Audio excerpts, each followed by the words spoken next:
Welcome.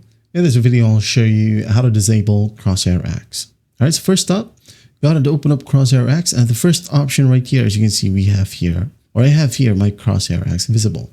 So what you'll do to disable it is just click on the visibility section right here, click on it, and it will be gone.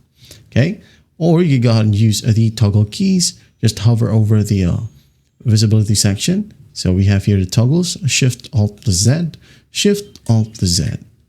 Okay. And again, Shift Alt to Z. There you go.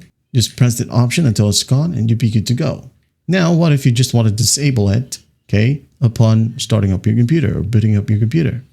So to do that, as you can see here, we have here the option section at the bottom left. So just click on it. Now you can go ahead and find Launch on Startup, okay, or Crosshair on Launch. So I'm going to go ahead and explain these two.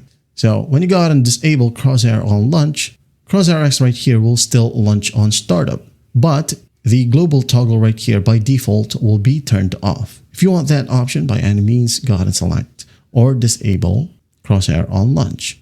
But if you want to disable Crosshair X entirely, like the app, you don't want it to be opened upon booting up your computer, well, go ahead and select this option, Launch on Startup, disable it. Okay? Click on it. Once that's done, you're good to go. That's basically it. That's how simple it is to disable Crosshair X. But if you want to delete Crosshair X, we have a separate video for that. You just gotta look it up on the channel. I hope this really helps, and I'll see you in the next one.